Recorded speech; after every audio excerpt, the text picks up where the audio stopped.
We're going to begin. It's actually later than I wanted. It's 5 after 9 or thereabouts. We like to begin on time and end on time. My name is Mark Schneider. I'm moderating this event. I'm a vice president at the American Institutes for Research and a visiting scholar here at the American Enterprise Institute.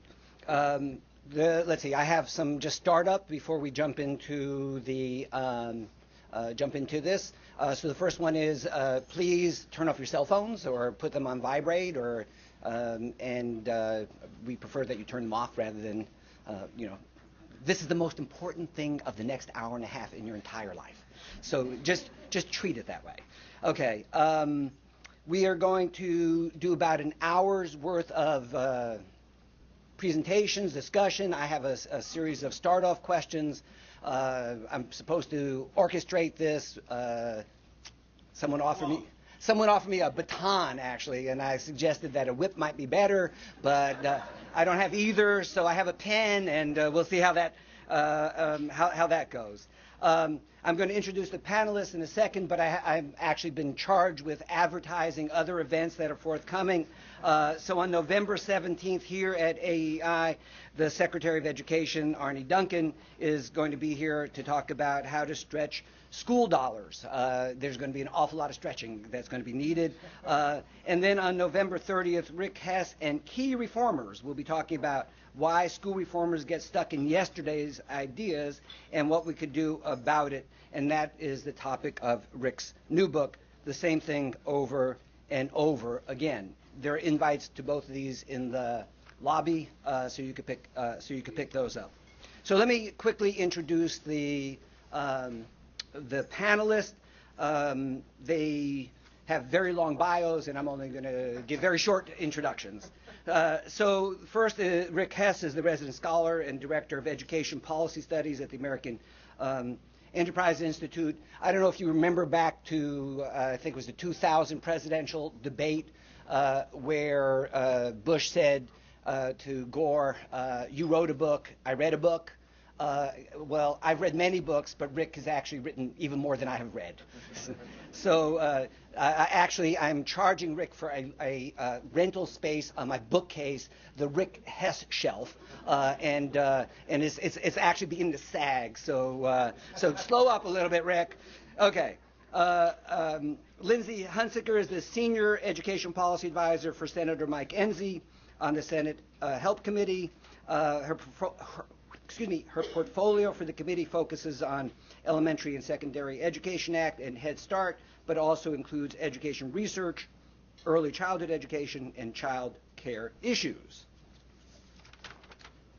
Amy Jones is a higher education counsel and senior advisor for the U.S. House Committee on Education and Labor. She specializes on higher education and loan policy.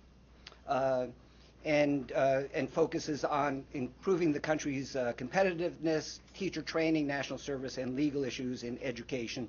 And she works for the ranking member, the present ranking member, soon to change, John Klein of the House Committee on Education and Labor.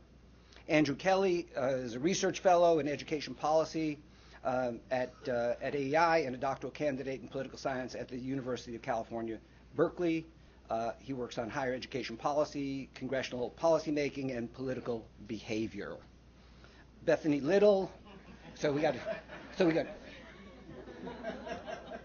Wasn't you want more? I got about four. I got four more sentences there. Not much more. Well. So there you. Yeah. Okay. Anyway, he's tall. He's Bethany Little is Chief Education Counsel for the Senate Committee on Health, Education, Labor, and Pensions, the Senate Help Committee. She's responsible for legislation governing early childhood programs, elementary and secondary education, higher education, and workforce training. Joel Packer is the former Director of Educational Policy and Practice at the National Education Association and is currently a principal at the Raven Group. Mr. Packer has represented educators, state universities, and college students before Congress and the administration for more than 35 years. So that's our distinguished panel. I was a child. Well, I'm only reading what I got here, I mean, it was only 3 years then. Okay. We're going to divide this into 3 segments. The first one's going to be about elementary and secondary K-12. I think most people here are probably most interested in that, and we will start with that slab, if you will. Then we'll talk about higher education, and then we'll have some focus on the states, where there have been lots of new governors, and states obviously have a lot of authority and a lot of power. And we'll talk about what people see going on in the states. But we'll start with with the K-12 world, higher ed, and the states. I think we'll spend most time on the K-12 world, because there is this thing called ESEA that's looming on the horizon, and I know that many people care a lot about that. We'll spend about an hour on this side of the table, if you will, this side of the room, and then we'll open it up for questions, probably for about 20 or 25 minutes. So let me just key this off with what I see as some of the big things that are happening. So we know that in the House of Representatives, there's going to be over 90 freshmen. The new Senate will include about 16 new senators, 15 or 16 new senators. There have been incredible personnel changes and key personnel. So at the beginning of the current Congress, Ted Kennedy was chairman of the Help Committee. Judd Gregg was a leading member of the Help Committee and co-author with Kennedy of the No Child Left Behind Act. Robert Byrd was the chairman of the Senate Appropriations Committee. Arlen Specter was ranking member of the Education Appropriations Subcommittee. David Obey was chairman of the House Appropriations Committee and its Education Subcommittee. Todd Tiahrt was ranking member of the Education Appropriations Subcommittee. Buck McEwen was ranking member of House Education and Labor, and Mike Castle was the ranking member of its Elementary and Secondary Education Subcommittee. Every single one of these people will either no longer be in the Congress or will move on to some other position. Some players like John Boehner and Enzi, Harkin, and Lamar Alexander remain, but there's still an incredible turnover, probably the greatest turnover we've seen in a long time. The other thing, of course, that there's this joke in Texas that the only thing in the middle of the road are dead armadillos. And one of the things that the election seems to me to have done is shrunk the number of moderates, the middle of the road people in the Congress, and that also seems to be a major change and setting up a totally different kind of dynamic going forward. So the question for me, the first question that I'll start with, is of course about ESEA and whether or not there's going to be a reauthorization of the whole ESEA, or will it be more likely that we'll follow Lamar Alexander's suggestion that we look for the big pieces that we could get agreement on and work on those rather than try to do all of ESEA. So let's start with people who actually on the Congress, who work in the Congress, and who actually may know something about it. And then we get to Rick, who'll say, because we could always count on Rick to say something. But yeah, so why don't we start with you? Because you looked at me, so you got me. Great. Gotta look down from Look down and you'll never get called. Right. I don't know that we know something, but we say less with more authority. So I'm going to go ahead and run with that.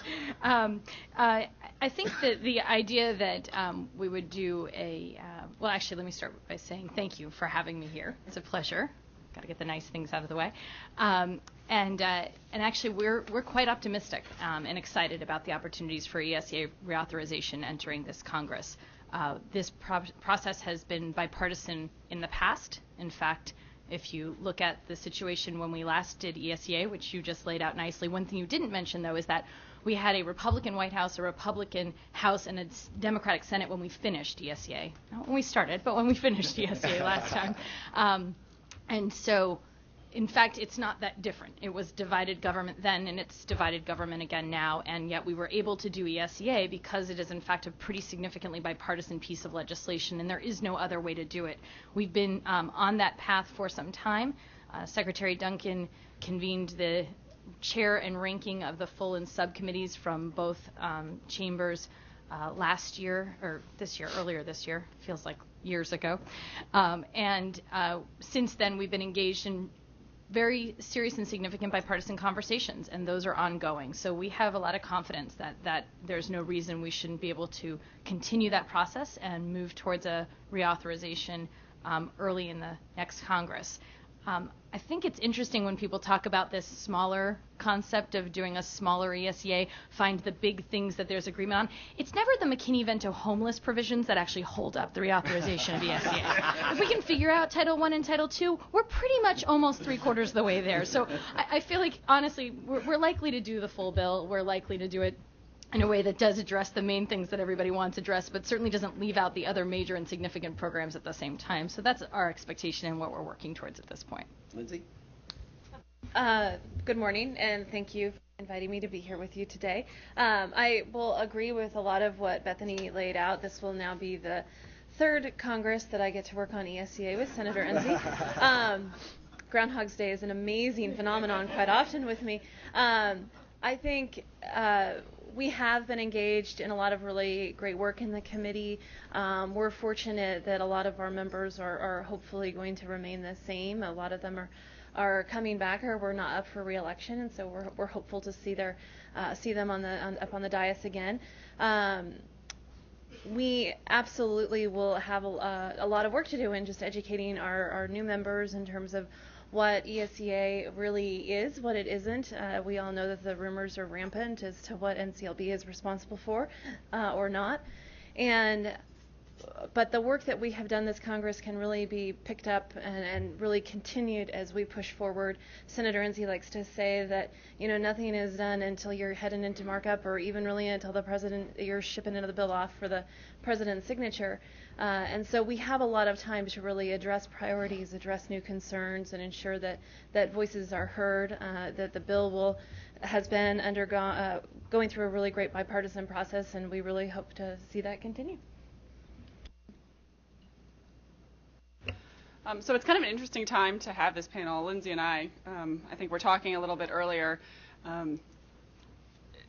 Interesting in that at this point, Mr. Klein, while many are presuming he's going to be chairman, he has actually not been named chairman yet.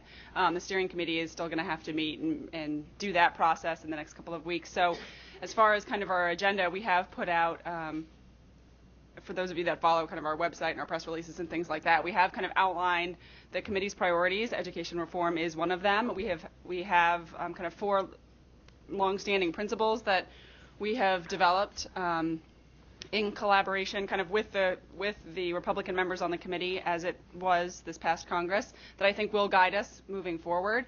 But until that process kind of gets moving and gets situated, there are going to be a lot of changes in the House. Just looking at the members that either retired or lost on our committee, we're going to have a lot of new members on the committee. And we very much believe in kind of a process whereby you're getting buy-in from all of those members. So education reform is kind of outlined as one of the committee priorities, but kind of going beyond that, we can't really say, because we don't, we just haven't gotten that far in the process. So we, look forward to kind of moving this process along. All right, so what we heard is that bipartisanship reigns. Everybody's going to play nice, no problems. We're just going to get along hunky-dory.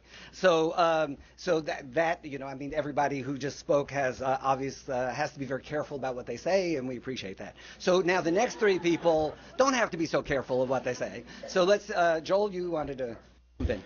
I have to say I'm more pessimistic and skeptical for several reasons, more related to the House. So first of all, there's currently 19 Republicans on the Ed and Labor Committee. There's 4 vacancies, so there's 15 Republicans who will be back. Some of them may leave because they could get on Ways and Means or Energy and Commerce or Appropriations.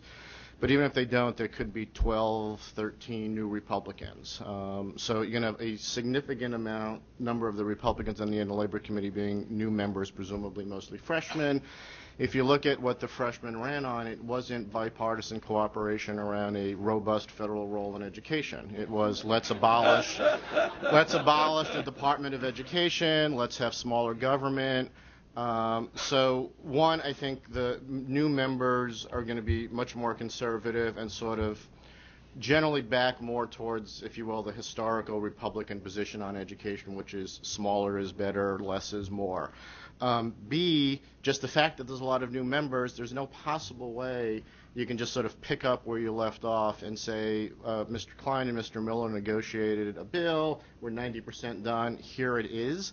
So I certainly expect there'll be hearings. I expect these members are going to want to have their views known and input, and that's going to take some time.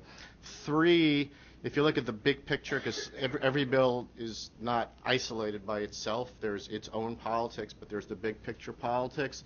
So if you look at the Pledge to America the Republicans released, 41 pages, education's not mentioned. If you look at the documents that Eric Cantor, the likely majority leader, put out, talks about cuts, rescissions, nothing about education. There's been no mention whatsoever about ESEA being an item on the agenda by Congressman Boehner or Cantor or any of the incoming Republican leadership.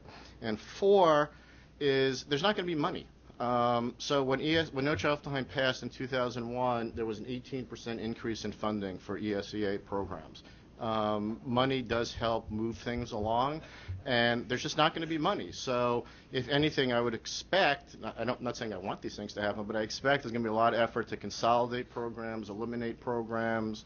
Boehner has talked about creating something called, as opposed to pay-go, cut-go, where any new authorized program has to be offset by a reduction in another authorized program. So if that happens, that's going to make it more complicated. So I just think there's a lot of, big picture politics and conservative politics and new member politics and money politics that make this far from a done deal.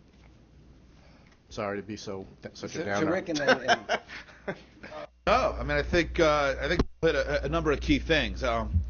Andrew Kelly up here wrote last week about how, on the spending front, post 94, turned out there was a lot of talk and little action when it came to cutting. I think one of the interesting things is given how assiduously it seems to me Boehner and Cantor have been studying what went wrong in 94, that I think they're going to be very hesitant to make those same mistakes, which kind of speaks again to Joel's point that there's just not going to be new money to grease the wheels on these things.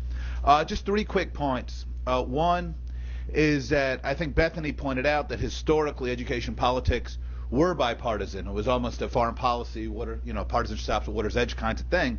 Thing to remember, though, is look, if you think back kind of to 1965 to 2000, that we were in an era when the federal footprint in education was relatively modest, and most of federal education policy dealt with sprinkling money on states and localities.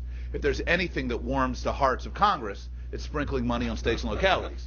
Post-NCLB, post-race at the top, you see a very different dynamic, and you see education now much more interwoven with broader debates about federal leadership and whether or not Washington has grown too big for its britches. So I think it's going to be more difficult to put together a casual, friendly bill. All right. Second thing is that the well has been, I think, poisoned to a degree that is not necessarily recognized by many of the other initiatives the administration has pushed. I think gainful employment has generated far more ill will among Republicans on the Hill than the administration has generally been inclined to acknowledge. I think Luke running a little wild there with the witch hunt hearings didn't do any favors in terms of bipartisan comity. I think Shireman finally getting his dream of federalizing student lending has left some bruised feelings. So I think, I think rather than a backdrop, what one often reads in the popular press is how education has been for the last 2 years the shining exemplar of bipartisan comity when it comes to the administration agenda. I think when it comes certainly to areas like teacher quality and charter schooling, that the administration has been, has been commendably out front and staking out bold positions. But I think behind that, there's actually a great deal of what the administration has pushed, which has not only not lent itself to bipartisanship, but has actually made it much more difficult. And then third, I think, and for anybody, or at least for me, watching Obama's post-election press conference last week, what I essentially heard him say was that everything the administration did, they would do the same way again going forward. that he is open to Republicans being helpful if and when they have an idea. And if and when they do, they should let him know. And he's willing to kind of weigh it. It struck me as exactly the kind of supercilious and really hubristic caricature which his harshest critics have painted.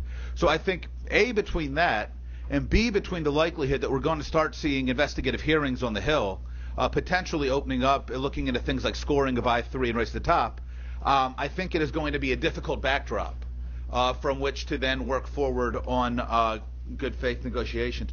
Strikes me that the most likely thing here is what Congress is really good at is fixes which allow everybody to avoid the most severe consequences.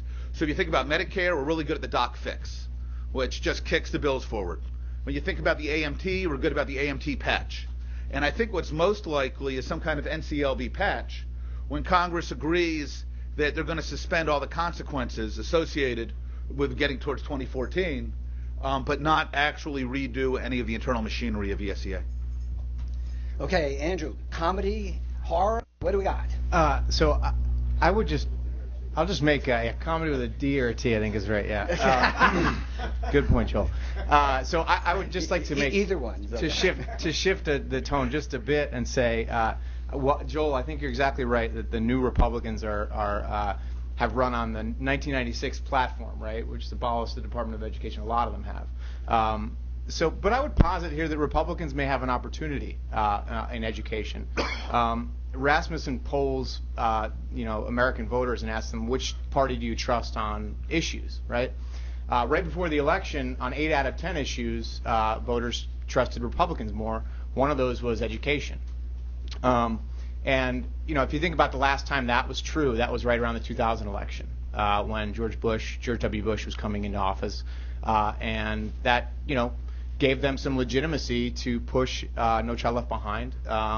And so I think that Republicans, have an opportunity here. I'm not sure that they'll take it necessarily. I think that the politics of the day suggests that they won't engage in a big expansion of government, obviously.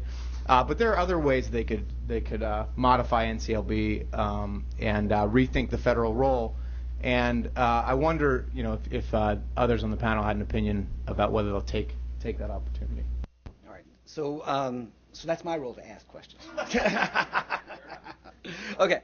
So I'm not going to ask that question yet, but we'll get back to that. So I actually, I'm not sure how many people have actually ever read the blueprint for ESEA, which actually I have on my desk. I look at periodically, and it's just sort of like, well, sometimes I read the Bible, sometimes I read other fiction, So I have this blueprint thing hanging around there.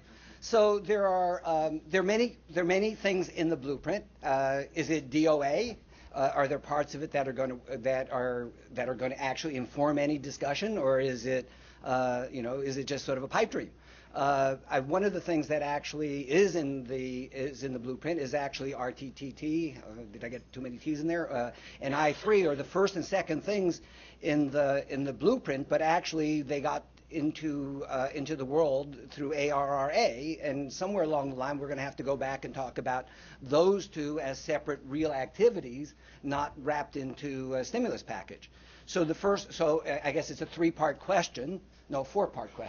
I know that's way too complicated. So okay. So the first one, I spent most of my life as an academic thinking, and a Talmudic scholar, so I think about like lots of lists and things like that. Okay. So should I take the blueprint off my desk finally, right? Or is this really a blueprint for anything besides something, that's never going to be built?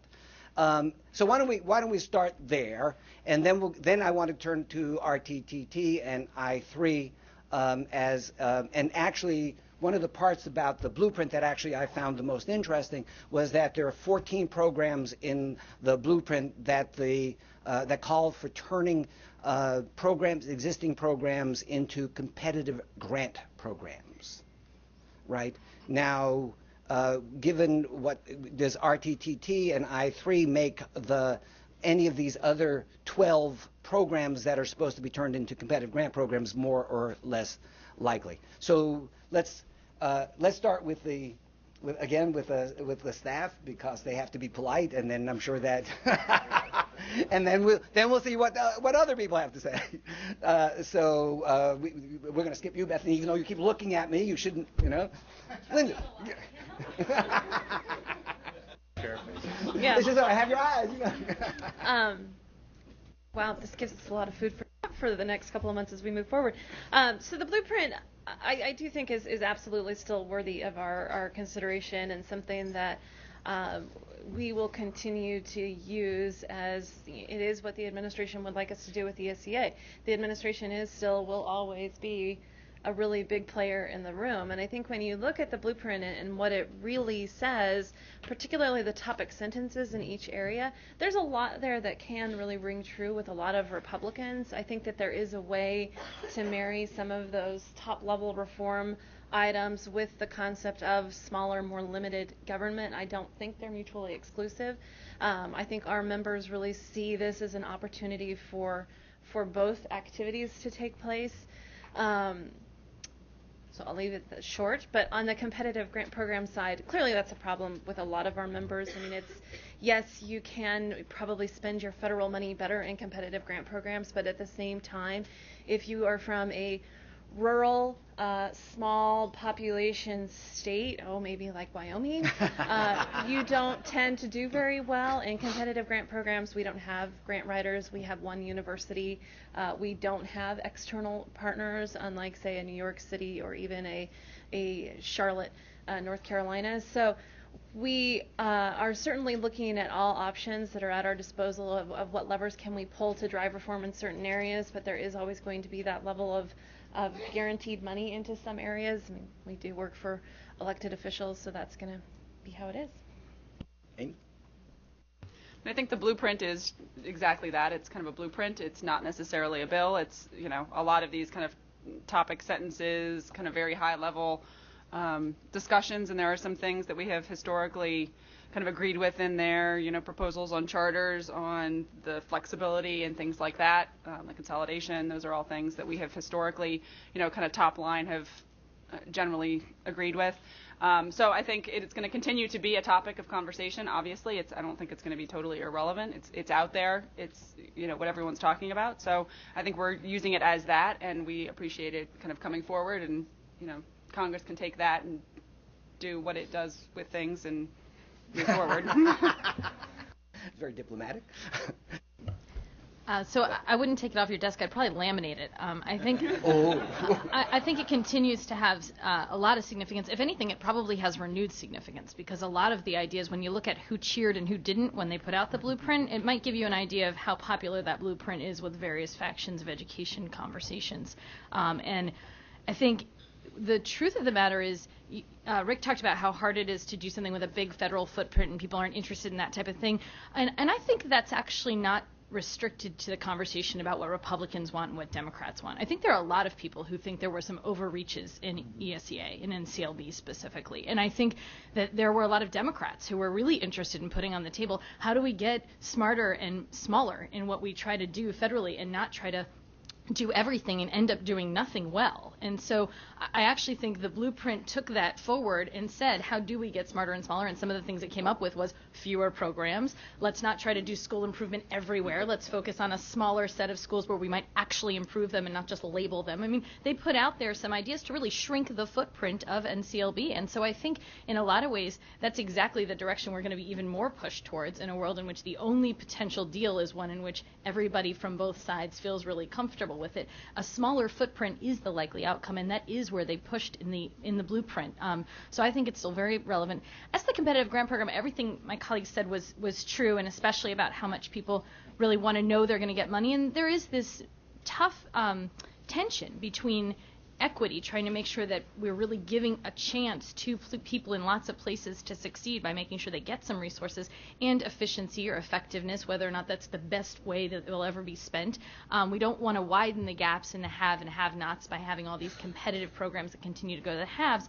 But I think one pretty basic point around the question of competitive grants is one Joel raised earlier, and that is there money to make a formula grant program, you have to have a certain pretty sizable pot of funds. Anything significantly smaller than that just isn't meaningful as a formula grant program. So what we may want as a formula grant and what we may be able to fund may be two different things. So I just add that to the conversation. So let me just follow up on that for a second. So the race to the top, there were 22 happy senators and 78 unhappy ones. Mm-hmm. For the I3, there were 1,700 applications and 49 winners. Mm-hmm. Most of the losers were school districts, and all those school districts have congressmen.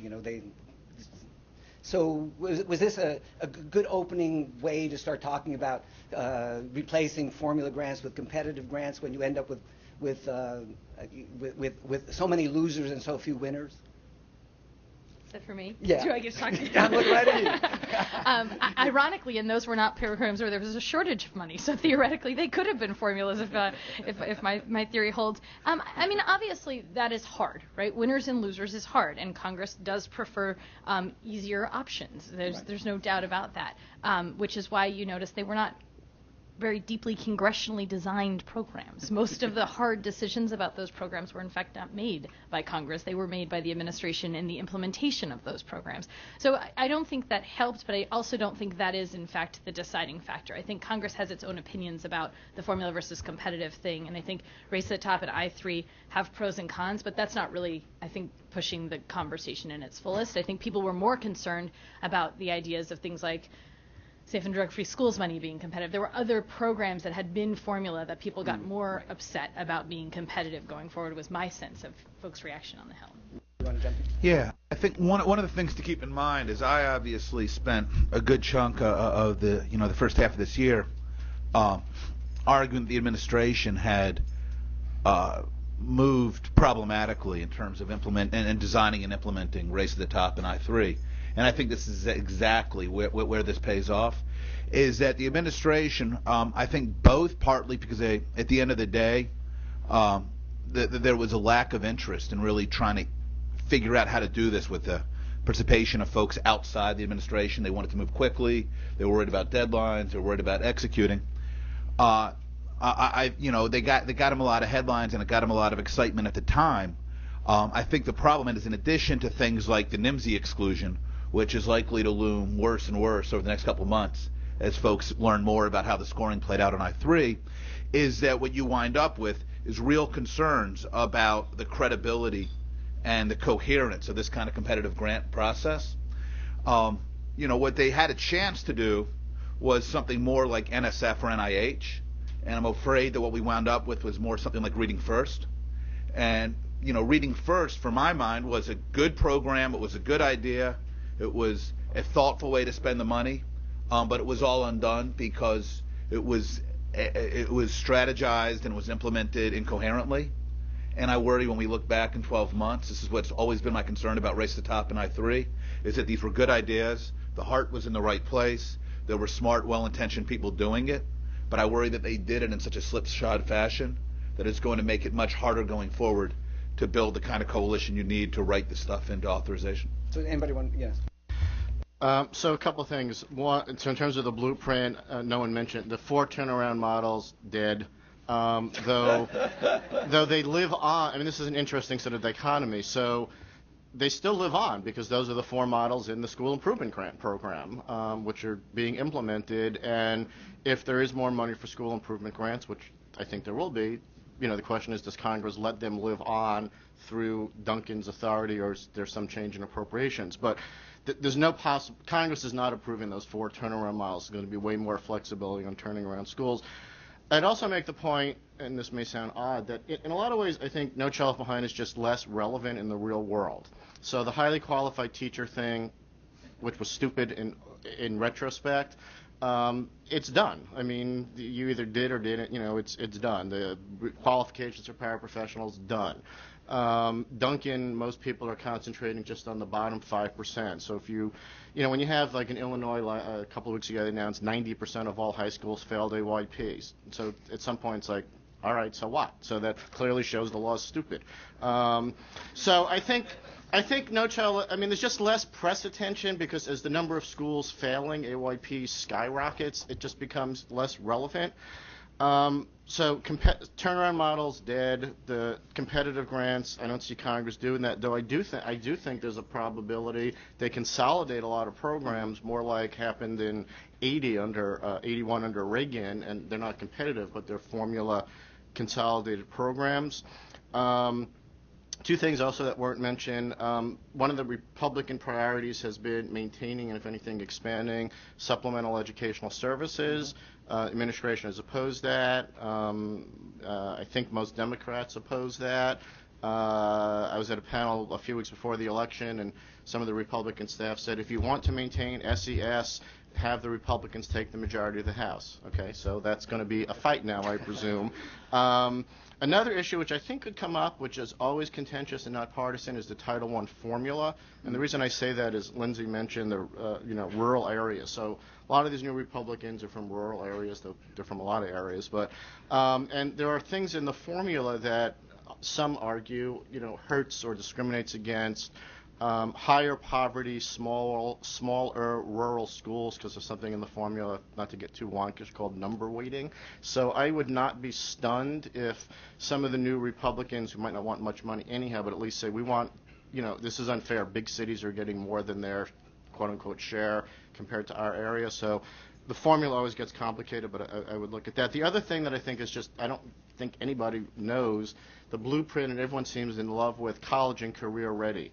But what does that really mean? How do you measure that? Right. Is it going to be a goal? Is it X%? What happens if you don't? Is college ready the same as career ready?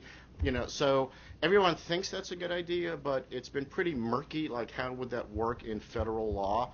What would the measurement be? What would the penalties be? So I think both there's some issues that are off the table from the blueprint. I think there's some issues the blueprint completely, just skated over that need to be resolved, and I think there's some other issues that weren't in the blueprint that are going to be on the table. So, Andrew, I'm going to ask you a different question instead of this one. So one of the items, the third item, I believe, in the blueprint has to do with the Common Core standards. So where are we with that? We've lived through a long history of anything that sounds like a national test. People's hair stands up on end, and it's always there've been a long history of nasty fights over this. There've been some not very loudly spoken ideas about trying to get NAGB to run the Common Core standard test. So I can imagine NAGB, the National School Board, right? I mean, this is, I could imagine really intense fights over that. So where do we go with the Common Core standards? It got good reviews from people that normally you wouldn't expect to be saying nice things about it, Checker Finn, for example. So is there a future for the Common Core standards in going forward, Andrew? Well, we're going to talk about states later, but I'll just first say that a lot of the states that signed on to the Common Core had gubernatorial elections. Some of their state houses flipped, and a lot of the governorships flipped. So we'll have to see what happens there. Obviously, a lot of those decisions will be insulated because they were made by state boards of education.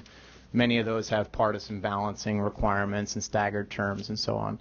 But we'll probably talk about that a little bit later. I think that one thing to point out is that people, on the Republican side, soon to be Chairman Klein, especially, have expressed reservations that some of the Obama administration's support for reform-minded priorities, things like charter schools and teacher incentives and so on and so forth, are tied in some way to signing on to and adhering to the Common Core.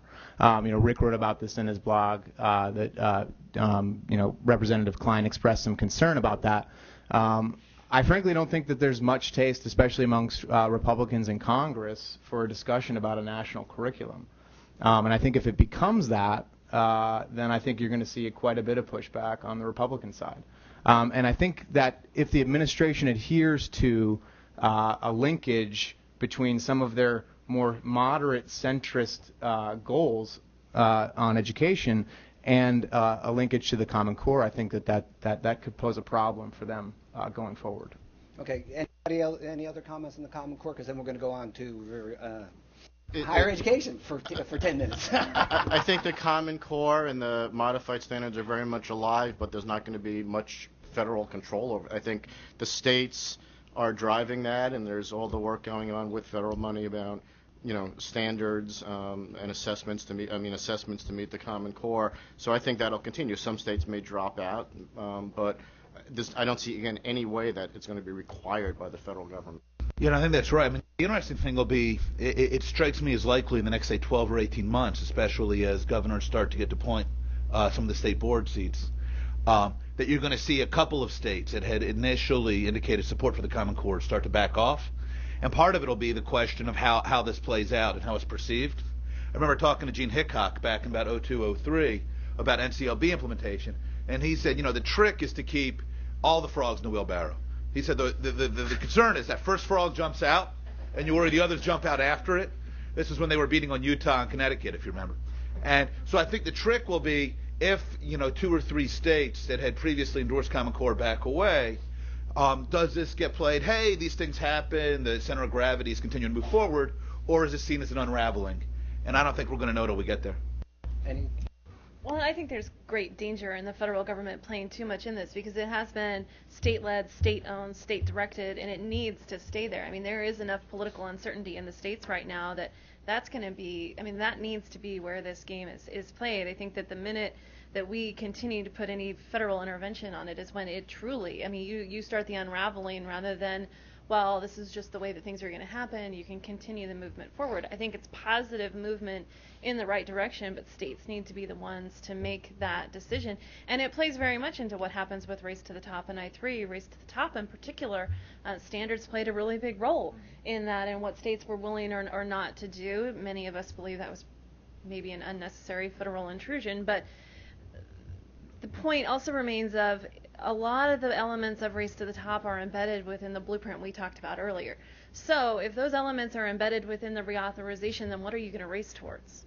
And so we may need to think about completely different elements if we need that. Again, it's the levers, pulleys, sticks, and carrots that we can use. If we're going to push states in different directions, number one, can we agree on those elements? Number two, what are the next or different sets? What are we able to do kind of across the board for all 50 states within your Title I, Title II formula elements as compared to what are those new and different things? So we need to think about it not as Race to the Top right now, but as what then are we going to do with overall reauthorization and what may need to come into play that would be new, different, or is it more of the same that we're not able to get through in a general reauthorization setting? Any comments on? All right, so let's move on to higher education.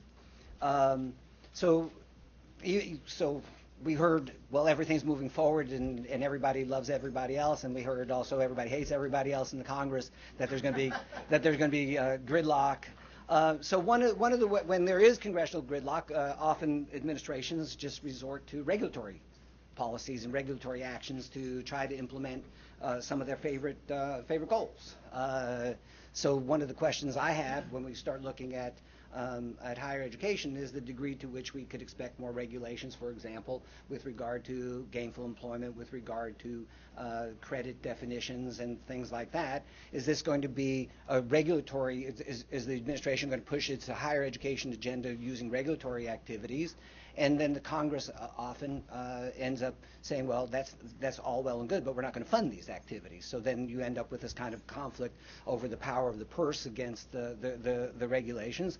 There's also hearings, the powerful spotlight that Congress could show onto activities, and there's the question of what kind of tension that's going to emerge.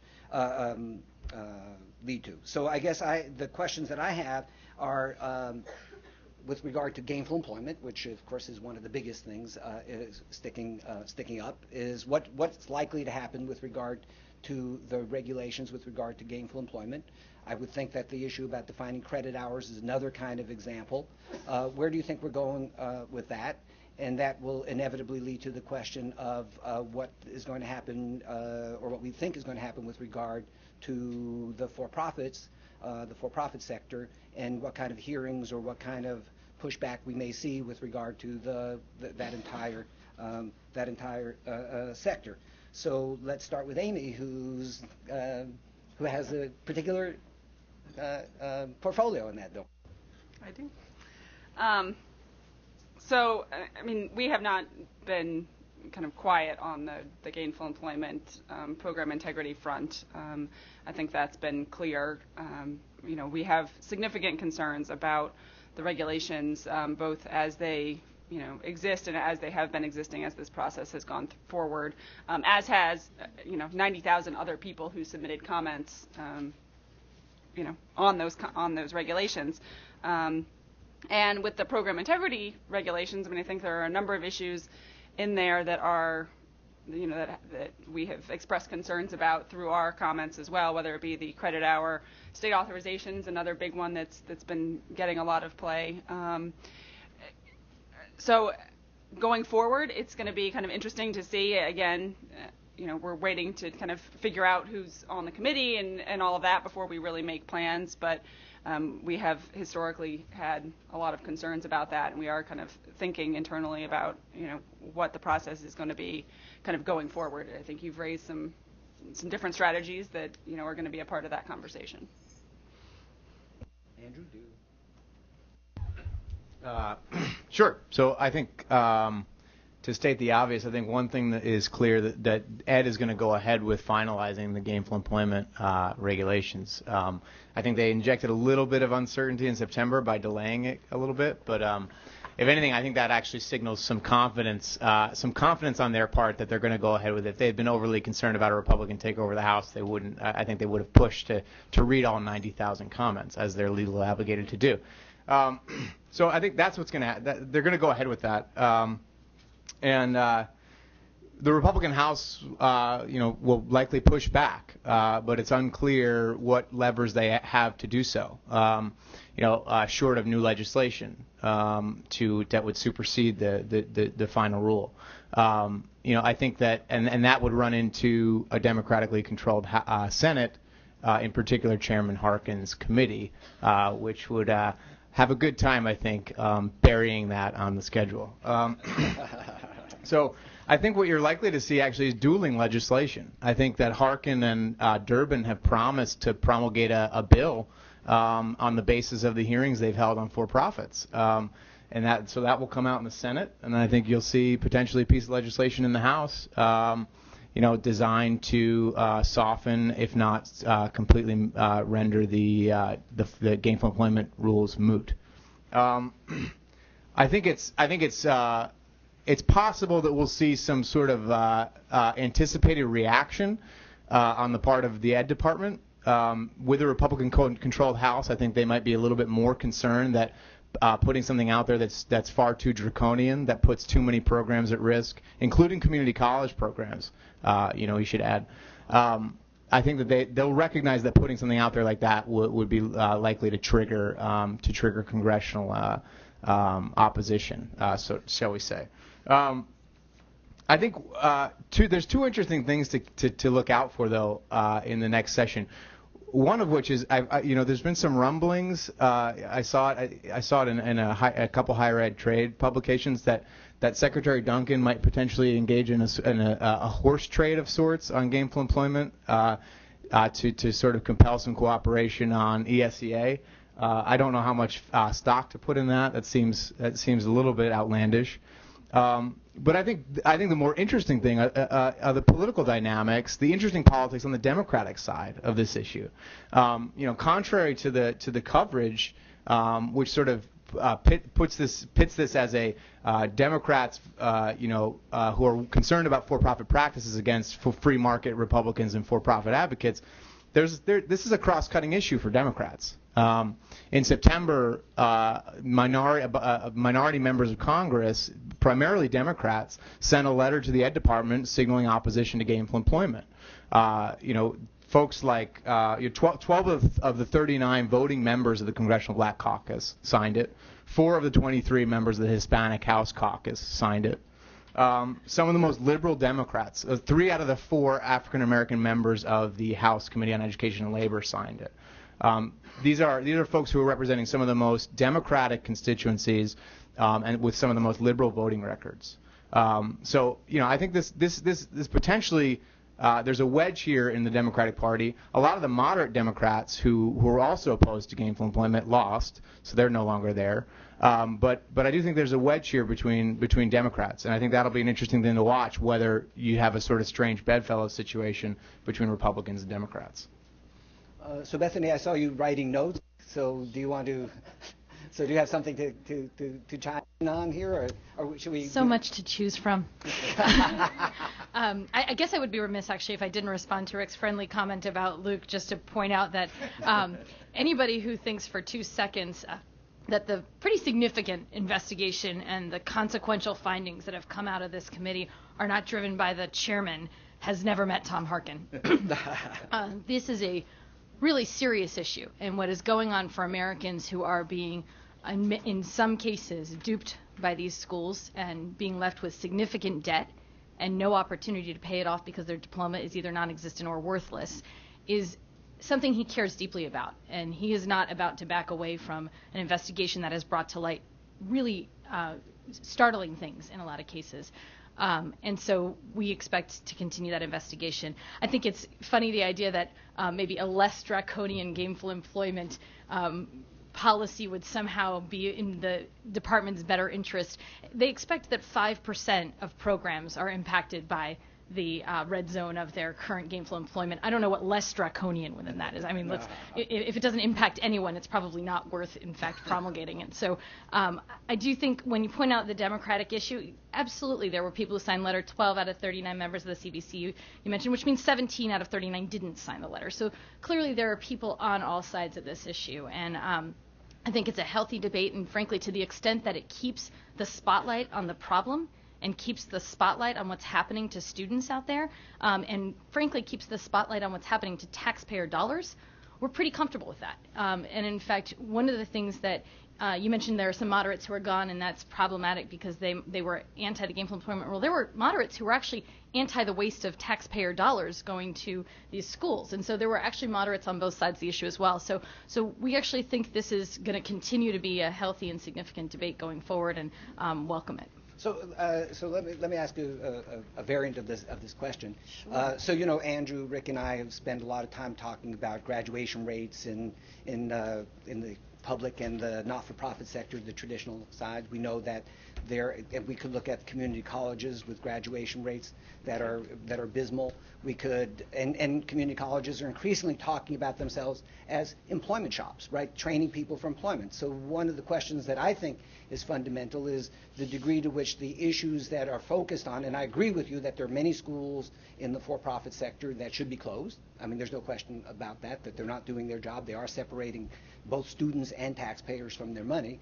But the question then is, how much of these issues should really be more general in terms of community colleges, in terms of the bottom of the distribution for not-for-profits and publics, and going after, and the degree to which going after the for-profits for these activities makes it look like it's a witch hunt as compared to a more general concern with the problems in the industry as a whole. Right. So if you're asking the question of whether this country should have a completion and success agenda, not just an access agenda as it relates to higher education, the answer is definitely. And the Obama administration put that squarely on the table with some of their proposals around SAFRA and in their budget. And there is significant interest in the states and in the Congress around a completion agenda. But I do think that's a different question perhaps than what you might be asking about whether or not this investigation and this question of for-profits is somehow suggesting that they are different. They are different. They've been treated in the law as different since the inception of the concept that they might access these federal dollars. And in fact, sitting here at AEI, I feel really comfortable asserting that a for-profit motive, in fact, makes an institution different, and that for-profit institutions are different from nonprofit and government institutions. I'm sure I'm not going to get a lot of argument on that point. I think that it's interesting to see that a lot of people say they're unshackled from traditional models and they can be innovative, and what we've seen is that really results in worse outcomes in a lot of situations. We don't have a single nonprofit institution out there with a 25% two-year default rate that's spending 40% of its dollars on marketing and profit. It is spending its dollars on students. And so to the degree that we somehow suggest that this is something that is the same across the industry, the same across higher education, I think we're fooling ourselves. The truth of the matter is that when we found that Toyota Camrys were suddenly getting their gas pedals stuck and people were being killed as a result or having serious accidents, we didn't say, maybe we should step back and review auto safety and how this is all handled as an industry. No, we said, let's get them off the market and deal with this. There are schools that are having significant impact. Now, the question at hand isn't whether or not the for-profit education industry should exist. There is a valuable role for the for-profit schools in higher education. The question is, how do we make sure that that role is valuable through reasonable regulation? And we feel like that is, in fact, in reasonable legislation, and we feel like that is, in fact, the conversation to have. Joel? So first, in the interest of disclosure, my firm represents some proprietary schools, including Kaplan Higher Education. But one issue that's related, I think, to all this, which is related to other stuff too, is the issue of Pell Grant funding. So there's a huge shortfall right now in Pell Grant funding, $5.7 billion. If it's not taken care of in the omnibus or a CR or somehow, either every student's Pell Grant gets cut hundreds of dollars or every other education program gets cut to fill in the Pell Grant shortfall. The shortfall is actually going up. I've heard the latest estimates are it's gone up by another $1.3 billion.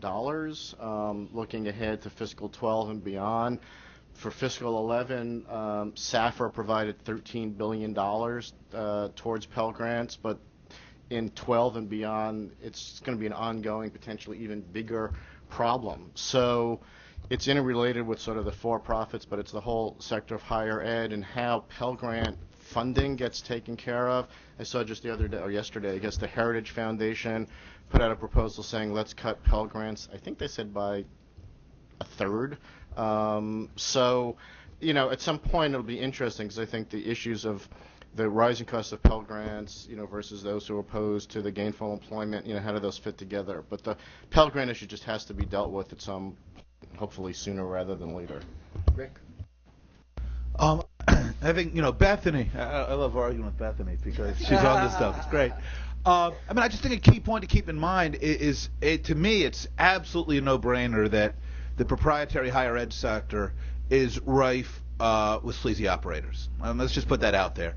But it strikes me that it's for the exact same reason the mortgage lending industry was rife with sleazy operators circa 2006, that we've been subsidizing and encouraging this. When we mail checks to for-profit providers, when we subsidize loans and offer grants for getting bodies in the door, period, it strikes me as intuitive that for-profits are going to be more aggressive and more agile about getting bodies in the door, which is precisely what we've seen. So, you know, another way forward for this, and it'll be interesting to see because this might actually be an area of common ground, is I think the diagnosis that Bethany points to and the chairman has flagged, that there are problematic operators, is true. And I think it's also true that we're wasting enormous sums on public and nonprofits because they aren't particularly concerned about efficiency or operations. And that a way forward is to think about the incentive structure underlying loans and grants. And I think that might very well be an area where you're going to be able to find folks on both sides who can say, you know, given that we've got given a dearth of resources, and given that we can all agree there's some problems here, we'll see how that goes. So just so I'm going to use that as the transition to the last 5 minutes about states, because it's actually, of course, states have many more powers, much more leverage over the productivity, efficiency of especially public universities, but even to a lesser extent, but to some extent, the not-for-profits. So we see things popping up in Louisiana, in Tennessee, in Ohio, where people are now talking about performance budgeting and productivity and enhancements. We saw some changes in the states. Ohio, I think, lost a big champion. Manchin moving to the Senate may cost two ways. One is West Virginia and also the NGA. So that movement. Tennessee, another change that I think may affect this. So if we're looking at the states, I mean, again, there are these, the things are popping up at the states. If we look at the governorships and the elections in the states, do we see the kind of things that Rick is talking about moving forward. That is, that there will be states concerned about, more concerned about efficiency and productivity. They run out of money, they better be. And then is there any way that the feds can encourage that, or is that just sort of like that's a state issue and the feds aren't going to get involved in trying to induce states to be more thoughtful about productivity and efficiency? Anybody want to jump in on that one? I mean, I think one thing just to keep in mind is that 19 legislative chambers flipped to the GOP, which is just, an enormous amount. We saw more than 675 seats gained by the Republicans in state legislative chambers, which dwarfs by 100 plus, I believe, the Watergate pickup by the Dems in 74. I mean, these are big numbers. And most of the general media has focused on the implications for redistricting and what have you. But when we talk about what's going to happen in terms of states implementing race to the top plans, we've tended to focus on the gubernatorial mansions, but these state chambers are going to make a big difference. When we talk about states looking at dollars, because remember, of the 34 budgets passed by July 1st this year, for instance, 23 had asterisked in additional federal stimulus dollars. Those dollars are unlikely to be forthcoming, and you're unlikely to see legislative chambers interested in finding ways to drum up new dollars. So I think the whole context for the conversation is likely to change at the state level, because in many cases, folks in LEAs who've been looking to the state capitals to figure out some way to come up with some additional dollars are going to have fewer allies. They're going to get a colder reception than they would have expected even 6 or 8 months ago. So, Amy, in going forward, we have a completion agenda, right? I think there's no question about it that this is on here to stay. We're talking about concern for productivity. We're talking about concern for accountability. We're talking about efficiency and higher education. Okay. So the issue is: there anything that you see the Congress being able to do to push that forward, or is that just sort of at the state level? The states are going to do this. God bless them, let them go and run. Or is there anything that you could imagine to induce or to help that movement along? I mean, I think a lot of it's going to have to happen at the state level. One of the things, as folks have pointed out, that was in kind of the broad Republican document, kind of at the beginning of this whole process, has been kind of restoring fiscal accountability to the federal government. I think trying to help the states then also do that is going to be a challenge. I mean, there's only so much money that we have right now, and everyone's going to have to kind of tighten their belts and figure out kind of the best way to move forward on all of this. I just think it's going to be hard to see how we're going to kind of push that process. So, Lindsay?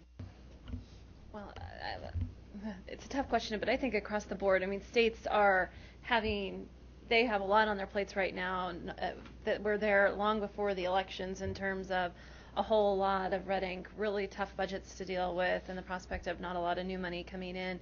Certainly, Senator Enzi doesn't have an appetite for additional stimulus dollars going out. He's been one of the few who's opposed every stimulus that's been proposed over the last 2.5 years.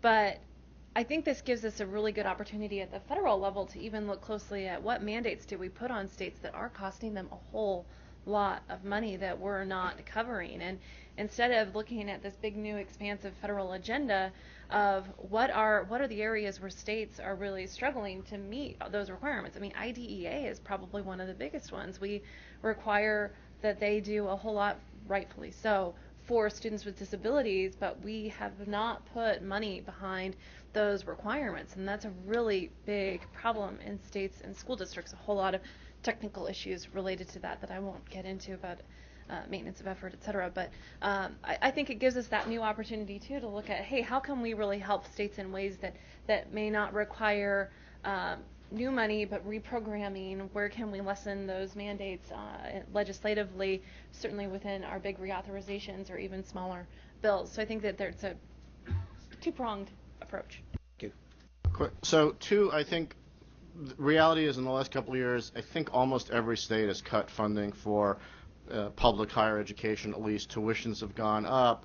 I think in the back of their minds, states did that knowing, well, Pell Grants is going up, so I can cushion the blow there. I can kind of shift money. But Pell Grants is probably not very likely to certainly go up, or not go up certainly at the rate of increase. So I think states have to kind of rethink that. I'll also throw out that whatever one thinks of the gainful employment regulations, one potential outcome is if students are restricted or programs are restricted in the for-profit sector, some of those students may then end up trying to go to community colleges, which is going to cost state and local governments more money. So there's another state implication from that aspect, funding implication from that aspect as well. Thank you. Bethany? Just a quick observation, less about what I think we might do and more just about the general question of what's going on in the states as it relates to this. I think a completion agenda is a very exciting thing that I think we should all have on the table, but I hope that states don't conflate a completion agenda with a starvation diet, right? There's a pretty significant difference between just we need to save money, so we're going to go ahead and cut higher education, and we're going to, in fact, undertake a way of funding education that shifts the focus from access to outcomes. And I hope that people are thoughtful in their policy making as they approach those questions. Yeah, I agree, but the question is there any role in that discussion for the Fed, and is there any way that smart discussion, which can be encouraged or incentivized, as the word is? I think that's a real open question. I think we haven't really begun to explore that yet in meaningful ways. I hope we do. Well, let Andrew and then Rick, you'll have the last word, and we'll open up. As always. As always. It's his microphone. Picking up on the point that Bethany made, which I think is a good one, the distinction between a completion agenda and a starvation diet. I think one thing that's easy to overlook is the fact that these performance-based funding systems that states have implemented are actually not really saving anybody any money. Oftentimes they're costing money. In Ohio, my understanding is that in Ohio, the performance-based budgeting system didn't save Ohio any money on higher education. And also, the track record of these things over the last, couple decades is that they're often popular when state funding is sort of flush, right? And there's extra money to sprinkle around on performance incentives and so on and so forth. The appetite for those often dries up when budget deficits take over. So.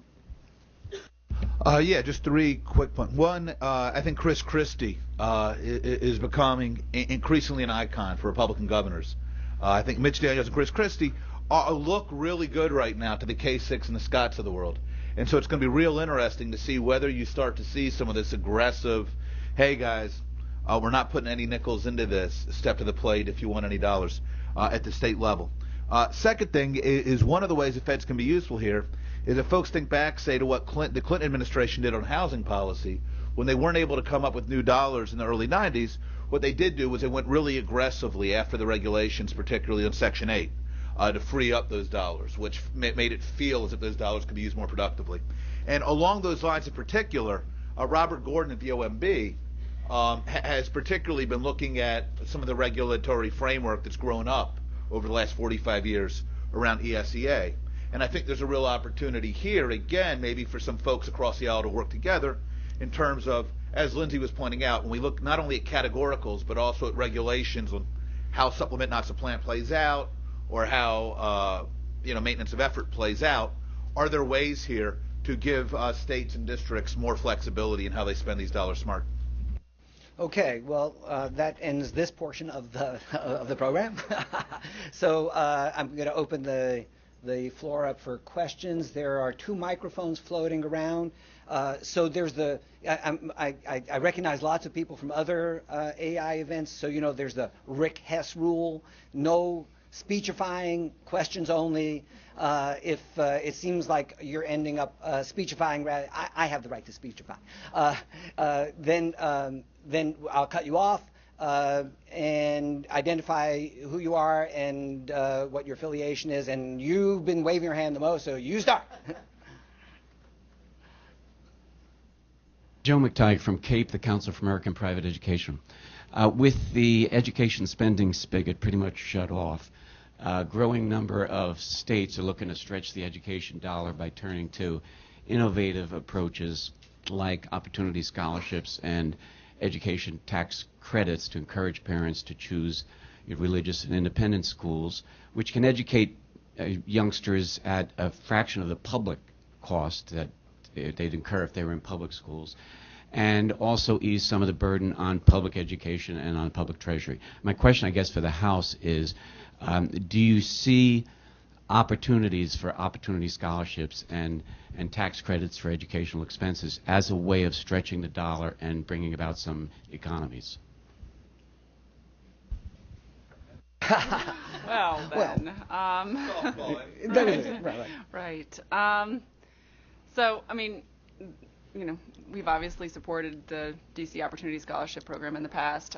Whether that's kind of the right way going forward or not, we're going to have that conversation, once everything gets formed and once we have our new members and can figure out kind of how we're going to deal with all of that.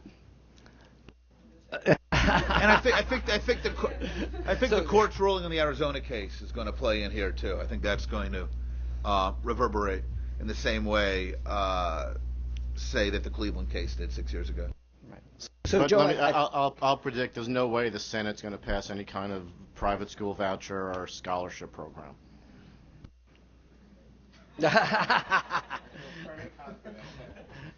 Okay, so Joe hit a nice little speechifying, a little question. So maybe we could use that as the model.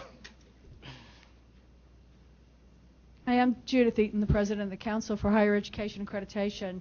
My question's about access, and Bethany, going to your point with regard to the shift from access to a completion success agenda, which in many, many ways I support. At the same time, I'm alarmed about what I'm reading about the lack of concern for access. So how do we balance this? The power of the federal role has been in the sustaining and enhancing of access over the year. How do we preserve commitment to access in public policy while at the same time we're placing this emphasis on completion and success? Yeah, it's a fair point, and I probably misspoke. I shouldn't say it's a shift from one to the other. I think it's an embracing of the completion agenda as part of the conversation. I don't think for a second we're interested in moving back from access, but I think for too long what we've done is just assume that access equals success. And I think what we've learned is that's not exactly the same thing. So we have to maintain the access while also creating this focus on completion and success. I do not think we can afford in any way, shape, or form to step back from the concept of access. One point I'll say, I think one of the federal roles in that area is, at least as far as persistence and completion, is transparency. Trying to encourage schools, no matter for-profit, non-profit, whatever it is, to be more transparent and allow students to actually take those dollars that they get, and that has always been kind of the hallmark of the federal student aid process, is that the students get the dollars and then they can choose to go to whichever school that best fits their schedule and needs and et cetera. So, meaningful transparency, and not just transparency and reporting for the sake of transparency and reporting, building on kind of what Lindsay was saying about, we have all of these reporting requirements throughout our education laws and all of these disclosures throughout our education laws. Look at the Higher Ed Act. The size of the recently passed reauthorization bill grew like twofold because of all of the reporting and disclosure requirements, but trying to come up with what pieces of information are really most helpful to students and providing them with that information as opposed to providing them with so much information that it becomes completely irrelevant, and allowing the students then to pick which school works best for them, whether it be because of cost, because of their program interests, because of the graduation rate, or whatever it is. Two quick things. So at the state level, I think the Common Core standards and the work around assessments actually is going to bring somewhat more closely together K-12 and higher education around better alignment of standards and assessments for both high school graduation and college entrance. So that's not a federal thing, but I think there's some opportunity for closer working relationship there. I will say at the federal level, one area that's, I think, often overlooked, though it does have some bipartisan support, is funding for programs like TRIO and Gear Up, because part of access and completion is not just dollars to get in the door, but support through the array of counseling, tutoring, and mentoring programs to help kids know they can go to college and help them get support while they're in college. So I would hope that, and those do have bipartisan support, that even in a restrained fiscal environment, there's some opportunity for increased resources for those. Down here. Jim. Jim Colmoose from Knowledge Alliance, and great panel, great moderator. Congratulations. Andrew, I didn't pay him for that. Yeah. Andrew, in your guest blog, which was excellent last week, you really focused on the lessons from 1994, and you've mentioned them today. And I'm just wondering, the lesson of 1994, the first year, in 1995, government was shut down. Then afterwards, the next strategy was triangulation by the president. Is there a similar possibility that the same thing could happen this time as far as triangulation is concerned? And could education be the triangular vehicle? I think that's an interesting hypothesis, shall we say. I do think that people are fond of pointing out the common ground that the president has with Republicans on some of his education items on the agenda. I think that the idea that Obama will work together with Republicans on some of those things is reasonable. I think that it's easy to underestimate the reaction and rejection that might pose in his own party among some members of the more liberal Democratic caucus. The Democratic caucus is going to be more liberal and more homogeneous than it was before the election. While I think there's potential for that, I think there's still too many unknowns on the Republican side as far as how what the new members are going to bring to the negotiating table. Let's get back. So just one real quick comment. Congressman Grijalva from Arizona, who's the chair of the Congressional Progressive Caucus, was quoted in the Huffington Post last week as saying that he would oppose any GOP-Obama ESCA alliance. So there's another angle to think about. All right, there's a question back there.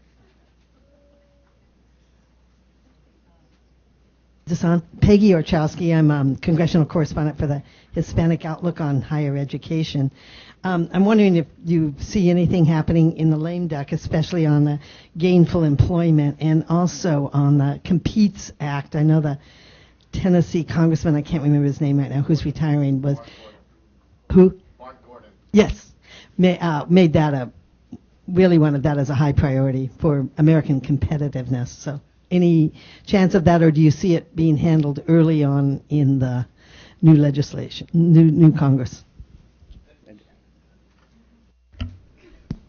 I don't think we know yet. I mean, we know that we're going to have a really short lame duck session. Most people are saying it's going to be about 2 weeks is our best guess. There are a number of items that we know the leadership on both sides has said they both want done and don't want done during that time frame. I really just think we don't know. Sorry. Well, quick, not to be coy, but I mean, if America Competes passes, does it even matter if there's not going to be any funding for it? So, I think that's a lot of America Competes last time wasn't funded. So new programs that have less chance of being funded, I don't really know. That's just one of the issues, I think, with any authorization. How much do they matter if there's no funding? Susan Sclafani with NCEE.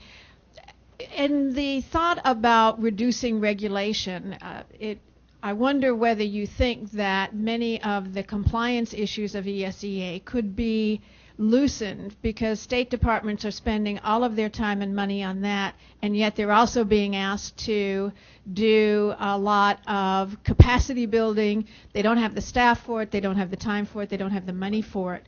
So what do you think is going to happen in that regard?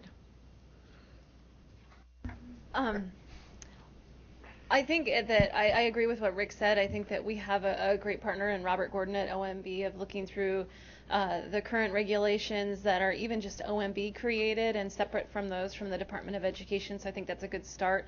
I think second, some of the requirements certainly did stem from the legislation, and we need to look thoughtfully about how we really tone those back quite a bit in some areas, less in some others, so that we have a more thoughtful, from my perspective, more limited role in K-12 education. And then it is working with our partners at the Department of Education to say, how can we be more helpful to states, particularly in the wake of State Fiscal Stabilization Fund, SIG, the additional Title I dollars that went out under ARRA. I think you saw, the additional reporting requirements under IDEA. I had never seen an estimate of 1 million data burden hours that put on states. That was the estimate that was out in the Federal Register. We have to be more thoughtful because the people just aren't in state departments anymore. We're asking them to be more thoughtful in what they do, be less compliance oriented and more helpful oriented. That's not the right way of saying it, but really helping states and helping their localities implement these issues instead of just being compliant with checking every box and making sure the I's are dotted and the T's are crossed. So I think it's really going to be incumbent upon us to look at everything that we've been doing across the board, starting with ESCA and how we move forward, and then working a lot with the folks at the department and at OMB of how it gets implemented beyond that to make it more reasonable and just lessen the burden on states and districts. Yeah, if I can be blunt for a change. No, we just know that SEAs have limited bandwidth, particularly when it comes to the folks who are really capable of strategic thought, who are really plugged into the national network, who can do the heavy lifting. And for the last 18 months, the vast majority of that bandwidth has been plugged into primarily Race to the Top and other programmatic efforts, which were really about dreaming up ways to spend new dollars. Along with that, of course, we've had the stimulus, we had EduJobs, we had other dollars coming in. All of this has meant both that SEAs have not really focused very energetically on trying to think about cost-saving approaches or boosting productivity, and also that it's been a politically difficult sell. I've had folks from state boards call me. They were profoundly confused about RTT.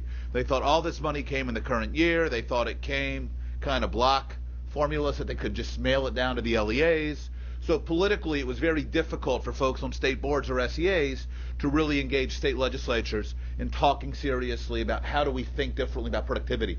So I think part of it is not only is there now an opportunity at the federal level, partly because it's a natural place for common ground, but also I think that folks are going to find at the states that there is going to be more receptiveness and more interest in figuring out how to start to look at cost efficiencies and productivity than maybe over the last 18 or 24 months. And so I think the opportunity for some really smart synergies is going to be out there. Thank you. We have time for 2 more questions. Okay, so over there, and then Fritz. Sorry. Hi, this is Lisa Guernsey of New America Foundation. I was just wondering if you could tell me what the new Congress might mean for Head Start. I work for the Early Education Initiative, and we're looking at what this means for children in preschool programs. Thanks. Okay. This is part of. I don't get to talk on higher ed because I don't have to do that stuff. So, thankfully. I think that we're really excited about the new regulations that the administration has put forward on program governance and really putting some really thoughtful elements forward in how we better regulate and better govern our Head Start programs. So I think that's a great start. I think GAO has uncovered some troubling practices at Head Starts and child care centers across the country that I think on a bipartisan way that we really want to look at, and we've talked to the majority staff about possibly including that as part of an agenda moving forward, but that's all to be seen as we look to the new Congress. But beyond that, I don't know. I think there's a lot that the administration still has left to do. We had hoped that it would have come out much sooner than 2011 in terms of program regulations for a program that was reauthorized in 2007. But we're working together very carefully with them and really look forward to that continued partnership. I would just add to that anybody who's paid any attention whatsoever to the ESCA debate has without a doubt heard Chairman Harkin talk about the importance of early childhood education as it relates to success for students going forward. So there is no doubt that he's going to be looking for every opportunity to advance a more robust early childhood agenda, especially around giving more opportunity to access high quality early childhood opportunities to students across the country. So I think that's going to remain a high priority for him going forward.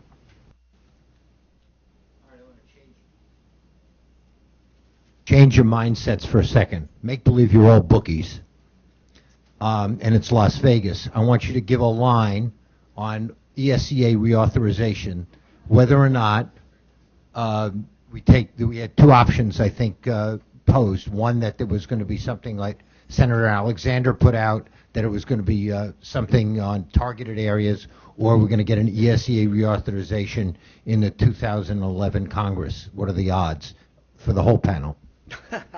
All right.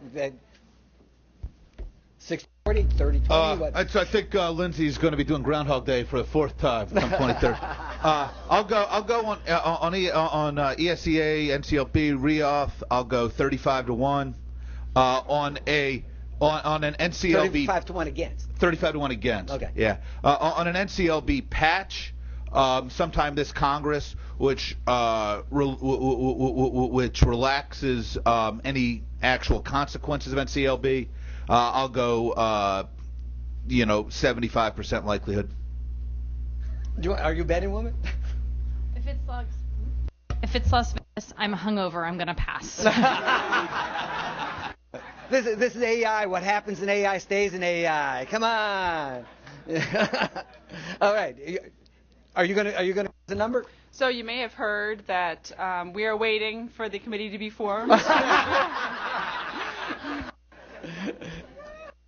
I'm going to go higher than Rick. I think it's 50-1 on a big ESCA reauth.